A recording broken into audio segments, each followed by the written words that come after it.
kawan-kawan, jumpa lagi bersama Kopi Hitam ya. Marilah kita ngobrol-ngobrol ngawur lagi bareng teman-teman sini ya. Ya, jangan lupa klik tombol subscribe, like dan komen ya. Mari kita ngopi. Ayo ngopi lu. Tetap semangat ngopi. Harus semangat nih. Agak sedikit personilnya kan. Iya, mana semua nih orang ini malam-malam ngobrol ngawur kita nih. Ini hari 30 September. Jadi kita tema malam ini kita bahas tentang 30 SPKI-nya ya. Jadi gimana kabar Bang Safir dan Bang Liru nih? Alhamdulillah sehat. Ini kita bahas tentang PKI di malam nih. Iyalah. Jadi kalau bahas tentang PKI ini kira-kira yang paling tua dulu lah ditanya ini. Karena mungkin banyak pengalaman. Sejarah mungkin agak panjang deh. Sama-sama ngalamin ya kita ini. Sama-sama ngalamin aku enggak. Sama-sama nggak ngalamin ya. Gimana? Kita udah keturunan keberapa nih? Itu Kedua lah. ketiga lah. Kita udah keempat. Jadi juga dengar-dengar dari sejarahnya, dengar pengetahuan abang Dari sekolah lah dari dulu. sekolah dari abang udah besar ya. Nengok film-film PKI. Sejarah-sejarahnya. Terus abang PKI ini gimana sejarah itu? Sejarah kelam Indonesia untuk Indonesia. Sebetulnya ya, kalau masalah PK ini ya kontroversi juga ya kan. Kita nggak tahu yang mana yang fakta ya kan, mana yang enggak. Soalnya versinya banyak kan gitu. Yang ada dari versi korban, ada yang versi yang apa tadi yang Membantai. bantai, ada yang versinya istilahnya ada yang korban yang nggak tahu tiba-tiba terlibat kan gitu. Zaman PKI dulu emang sadis katanya emang ya. Sadis. Yang mana diculik. Oh daerah-daerah kita ini kan enggak. Betul kan. Saya kan dulu kan tentara juga kan. Cuman nggak tentara apa namanya veteran enggak lah. Karena kalau veteran itu kan yang udah tua-tua dulu. Di sini tempat ini satu dekat daerah apa namanya Randu Gapit namanya itu. Randu Gapit. Gapit mana tuh? Dekat masuk Abang Sungai Karang. Bisa ke Pasar 4 tuh. Itulah di tempat itulah kalau bantai orang-orang PKI itu dibawa ke situ, dibunuh di situ. Randu Gapit ya. Randu Gapit. Wah, memang oke. Kalau aku yang gara-gara sejarah paling seram nengok PKI ini waktu apalah Kerajaan Tengku Amir Hamzah itu di apa kan? Di Langkat di Tanjung Pura tuh. Ya gara-gara apa tuh kan? Gara-gara PKI mau itulah tadi apanya tadi kan PKI ideologinya kan nggak mau ada kerajaan lagi di Indonesia ini kan. Itulah dibantai tadi kerajaan Tengku Amir Hamzah jadi yang anaknya diperkosa, istri-istrinya juga kan sama anti PKI tadi. Tengku Amir Hamzah dipenggal kepalanya. Penggal banyak keluarga penggal juga. Ketemu kan jenazah di apa Selesai katanya. Daerah Selesai. Bisa ya kan itu kan badan sama kepala tuh. Oh iya. Iya. Aku masih muda tuh 35 tahun. Berarti dia itu raja gitu, jadi sultan lah gitu langkannya. Pokoknya orang itu anti sama kerajaan kesultanan gitu. Jadi seluruh keluarganya itu dibantai. Mau nggak mau ya harus kabur lah kalau selamat gitu, diselamatkan gitu. Berarti sempat kabur nggak? Sebagian kan orang tuh banyak, maksudnya keluarga besar. Kalau Amir tadi ditangkap, dapat berarti. Dapat juga dipenggal itu dari penggal kepalanya. Tengku Amir Hamzah jadi. Masih di sini akan tingkat-tingkat. Jadi diprovokasi sama PKI tadi. Ideologi orang ini memang. Sebenarnya ideologi orang ini gimana ya kalau kita bilang bahas komunis ini? Komunis ini orang ini sebenarnya mau apa sebenarnya? Ideologi yang dianut orang ini? Ya mungkin secara pemerintahan dia otoriter ya. Ya contohnya ambil aja contoh kayak Cina. Jadi misalnya ada pemimpin ada pemimpinnya. Jadi apa yang kata pemimpin harus itulah. Ya dia nggak melihat rakyat semana, nggak tergantung pemimpin hak dia lah dengan pemimpinnya lah. Ya, kalau dapat pemimpin yang bagus tadi, kalau misalnya kita ideologi komunis, kalau pemimpin yang bagus, kan itu orang itu kan ideologinya pertama kan ingin mempersejahterakan buruh-buruh rakyat kecil ini. Makanya PKI ini kan buruh-buruh rakyat kecil ini yang dirangkul, yang dirangkul. Makanya orang sebetulnya gini juga, setiap ideologi itu kan ada plus minusnya juga kan itu. Ya mungkin dari segi itulah tadi kalau komunis ini ya dari segi positifnya itu tadi dia kalau otoriter, kalau memang pemimpinnya bagus, pasti dia turunannya ke bawah bagus ya. Bagus, sampai Kita bawah. ambil contoh ya kayak RRC kan, Cina. banyak itu banyak korupsi ya dihukumati memang tegas gitu. Tegas sampai Tegas. bawah-bawah Nah, pun itulah positifnya kan gitu. rakyat-rakyatnya pun apa ya bagus ya, sampai sejahtera semua sampai Iya. kecil-kecilan. Mungkin itu efek positif. Kalau Kan negatifnya efek negatifnya mungkin kalau orang itu secara pemerintahan apa gitu nggak mengakui ketuhanan mungkin kan gitu kan. Istilah kalau dia itu. beragama gitu, maksudnya nggak beragama lagi. Kalau kita kan di sini ada Pancasila, sila satu ketuhanan yang maha esa kan gitu. Kalau orang itu mungkin nggak ada di situ kan. kalau misalnya lah pemimpinnya tadi menganut agama juga, komunis tadi, itu kayak mana tuh jadi ceritanya? Mengenai agama. Nah, kalau misalnya agama Islam, cuman ini ideologi komunis dipakai, Nggak bisa. kenapa nggak bisa gitu, Bas? Ya sejarahnya kalau siapa pun yang mimpin pasti nggak mungkin orang Islam kasih pemimpin kok, Pak, dari ideologi komunis. Karena di satu negara ada menganut paham komunis dia, nggak mungkin orang Islam bisa duduk di atas jadi pemimpin. Karena mungkin Karena itu mungkin tadi bertentangan dengan ideologi Dengan tadi. ideologi Orang tadi. itu nggak percaya sama Tuhan itulah. Ya, Tapi bertentangan apa pastinya gitu. Ya, kalau bicara misalnya, kalau kita pikir-pikir kan kalau misalnya sejarahnya Nabi Muhammad itu kan orang itu kan sistem komunis, orang itu mengikuti apa kata Muhammad, yang lainnya mengikuti apa yang diperintahkan sebetulnya Muhammad. sistem komunis itu nggak segitu juga, maksudnya Gitu juga. sistem komunis itu ya gimana ya, maksudnya kalau kita ngambil contohnya di Cina ya mungkin itu yang kita gambarkan sekarang nih, tapi kalau secara itunya Maksudnya secara aturan atau secara kebijakan gitu maksudnya. Cuman orang komunis itu Iya. mengambil kebijakan atau mengambil aturan gitu. Ya dia nggak kayak misalnya kayak Indonesia contohnya, dia kan sistem demokrasi negaranya kan. Dia nggak sistem musyawarah kalau komunis tuh. Ya apa kata pemimpin kan? Iya. Berarti kan? Apa kata pemimpin mungkin ada penasihat lah bisiknya nasihat ya kan. Ya itu yang didengarkan. Oke, jalankan tanpa melihat nanti efeknya untuk masyarakat yang mana. Yang penting sesuai dengan menurut keyakinan dia nanti bisa mensejahterakan rakyat, walaupun itu banyak mungkin melanggar wajar aja. Kalau kita kan enggak, kita kan menimbang, mengingat juga musyawarah di DPR juga kita kan gitu, banyak lagi yang perlu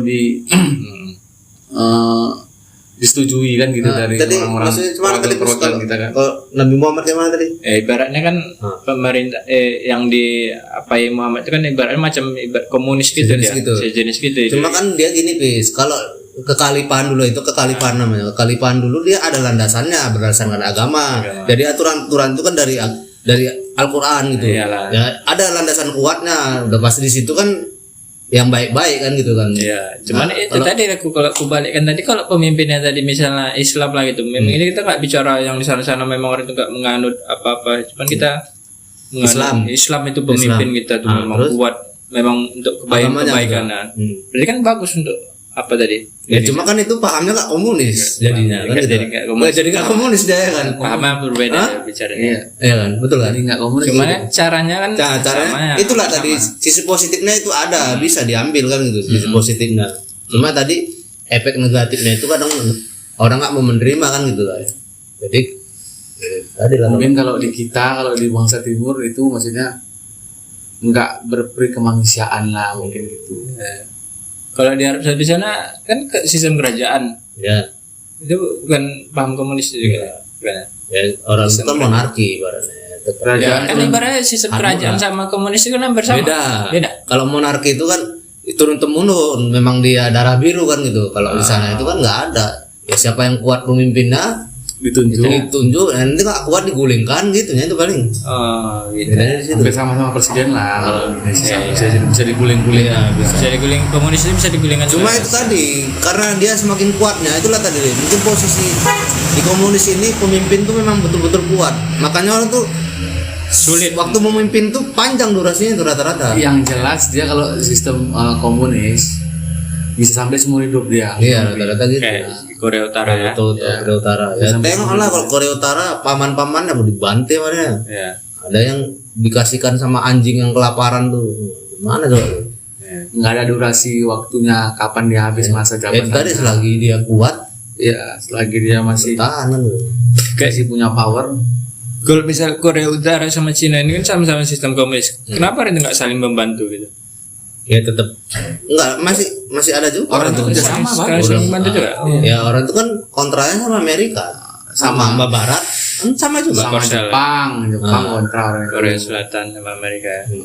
Sama Barat. Tangga-tangganya tetangga negara lah Jepang. Kalau secara sama komunis itu kayak Cina, Korea Utara, Rusia itu tetap apa ya? Join ya. Tetap join dia. Ya waktu perang-perang di Ukraina kan join orang. Kan ya itu tadi lah kayak di Rusia tuh. Kalau Cina kita memang tahu lah kejam kali memang pemimpinnya yang Islam Tegas gitu dibantai. ya, pokoknya. Kalau di Rusia kan orang Islam masih bisa Iya. beragama. Bisa. Kayak Putin itu kan masih apa enak dia. Ya. Pemimpinnya bagus gitu tadi kayak Putin. Ya mungkin dia lebih lebih terbuka sedikit mungkin apanya. Bisa jadi lebih- mungkin komunisnya lebih modern. Ya gitu modern mungkin kan ya. bisa dibilang karena dia kan masih berbau kiblatnya ke barat kan itu ya. Nah itulah tadi yang gue bilang kalau gimana kalau sistem kita ini komunis tapi pemimpinnya bagus kayak Putin kayak gitu kan bisa boleh beragama. Sebetulnya gini, Is, kalaupun dia mau bagus, nggak harus sistem komunis, ya kalau memang bagus ya diterima kan gitu. Kayak Ya itu tadi secara Paham tadi. kekalipaan tadi kalau memang bagus diterapkan di Indonesia. Cuma kan kita karena nggak semua mayoritas Muslim, kita jadi makanya nggak diterima kan gitu. ya, Kalau guys, demokrasi ini kan sebenarnya kan ada bagus ada positifnya ya, kan. semuanya ada kan gitu gitu. kan. Ada kelebihan dan kekurangan. Ya. Mana yang paling dipertimbangkan mungkin yang demokrasi sistem demokrasi tadi ya paling banyak lah. Ya itu tentang PKI Indonesia ini lah tuh. Yang kita lihat kadang-kadang dulu setiap tahun pasti ada tuh penayangan setiap setahun sekali adalah mungkin waktu zaman-zaman mungkin Orde Baru sampai zaman-zaman masih Habibie mungkin masih ada lah. Ya. Setelah itu mungkin udah nggak ada yang dilarang, ada segala macam, ada yang dicekal itulah mungkin. Kalau sejarah-sejarahnya dulu cemana tuh kira-kira tuh? Yang mana yang betul versinya? Karena kan banyak versi. Kalau kita orang masyarakat awam ini kan kita bingung juga. Yang mana yang benar, yang mana yang salah.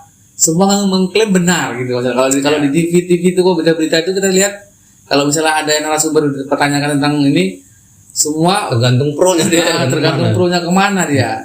Gitu. Jadi kita yang awam nih kalau kita nggak kita ngalami langsung gitu maksudnya kan masa-masa kita kan nggak pastinya kan nggak mengalami langsung. Jadi yang tahun 66 itu kan 65. Gitu jadi makanya kita kalau berbicara itu kita jadi rancu jadinya. Jadi ginilah pertanyaannya itu tadi balik lagi. Jadi pertanyaannya lah nanti kita sama-sama jawab. Perlu nggak dibahas lagi tentang PKI itu gitu loh menurut lo? Kalau untuk sekarang ini, Kalau menurut saya sekarang ini dari sisi sejarah mungkin perlu Bang. Karena apa? Kita berjalan ke depan sebagai negara yang maksudnya menghargai jasa para pahlawan, kita wajib juga mengetahui sejarah ke belakang itu semana dulu kita ya. Jadi supaya kita ngambil pelajaran dari situ, gitu dia. pengingat ya. Ya ambil yang baiknya, yang buruknya kita buang, gitu maksudnya. Deh, kalau Apis mana kira-kira? Kalau menurutku perlu dibahas apa enggaknya ya Perlu nggak dibahas lagi gitu maksudnya? ya sebenarnya ya kembali lagi mau negara ini kalau udah demokrasi ya memang kalau itu yang mau dianut demokrasi tadi kalau sebagai untuk penguat sistem kita ini demokrasi ya perlu dibahas lah supaya nggak ada terjadi lagi Hal seperti itu. generasi-generasi baru itu yang berpikiran sistem komunis tadi itu untuk merubah apa tadi kan demokrasi Indonesia ini ideologi Indonesia tadi. Kalau nggak dibahas sama nggak dilupakan gitu pasti pasti ada generasi-generasi nanti yang berpikiran kenapa sistem Indonesia ini kan di dunia ini pasti berubah terus ini apa nih pemikiran orang-orang ini pasti berubah terus pasti ada nanti yang ingin merubah ideologi Indonesia lagi. Mungkin dianggap kalau Indonesia kurang cocok. Ya. nggak sejalan dengan ideologi Pancasila yang yang digaungkan oleh jadi perlu dibahas supaya pahlawan-pahlawan kita mengingat dulu. tadi supaya generasi tadi tahu kejamnya PKI tadi di sejarahnya kayak mana untuk membangunkan ideologi komunis tadi. Kalau dengan menurut Bang Sofyan, cara-cara yang mungkin Yang menurut gue ya sebetulnya ya kalau versiku ya nggak perlu lagi dibahas, diperbesar. Maksudnya gini, dalam arti yang udah ya udah gitu, karena kalau untuk dibahas pun jadinya perdebatan, ada yang pro kontra istilahnya, pasti ada nanti ada pembelaan satu belah pihak, ada yang apa, jadi cukup itu apanya dilarang gitu. Selama ini kan dilarang, sistem ideologi itu cukup dilarang, dilarang. Jadi kalau untuk perdebatan ya mungkin kalau sekedar pengingat aja boleh lah gitu kan. Tapi kalau untuk perdebatan nggak perlu lagi kalau menurutku, karena itu tadi pasti ada yang korban, sama-sama ada korban dia di pihak PKI ada, di pihak tentara ada, di pihak Kiai Nahdlatul Ulama itu ada, korban semua kan gitu. cuman kalau nggak dibahas lagi Bang, bakal jadi ada lagi ideologis. Soalnya kan tak tahu lah kita pasti ada penganut komunis tadi masih ada di Indonesia sekarang pasti kalau nggak dibahas nih generasi muda kita itu nanti pasti bakal bisa dimasuki lagi, dicuci otaknya lagi supaya menganut ideologi komunis. Itulah perlunya kita mengingat sejarah. Kalau nggak nanti bakal itu tadi maksudnya timbul. sebagai pengingat boleh kan gitu. Tapi kalau untuk bahan perdebatan siapa yang salah siapa yang benar, kalau menurutku kurang relevan lagi, karena kita mungkin ini udah keturunan keempat ya kan, kita nggak ngalami juga ya kan. Tapi yang jelas kalau untuk masukan saya sih, yang jelas dari dasar itu, maksudnya dari anak-anak sekolah itu pendidikan terapan itu ya. Pendidikan Nah, itu perlu gitu. Ibaratnya cinta tanah air, entah apa dari dengan Rasa nasionalisme gitu ya. rasa-rasa itu harus dibangun Dari dasar yang kuat supaya itu nggak timbul lagi. Besar itu yang intinya itu.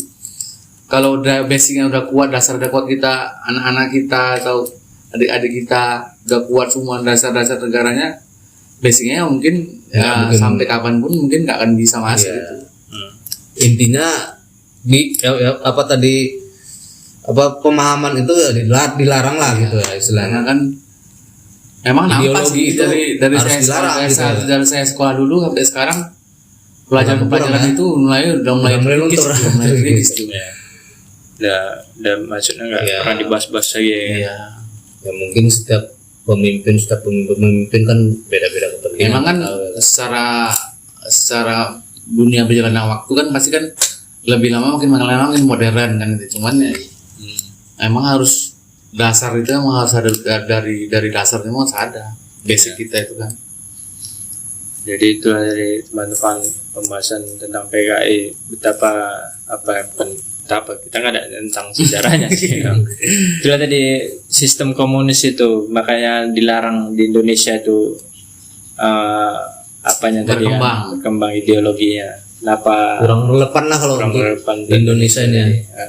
Mungkin kalau misalnya kita menganut sistem komunis, mungkin ya seperti Habib Rizik yang berkoar-koar, seperti Rocky Gerung yang berkoar-koar gitu, nggak ada itu, pasti dibungkam. Kalau sistem kita komunis itu pasti orang-orang kayak gitu bakal nggak ada kalau sistem kita komunis tadi.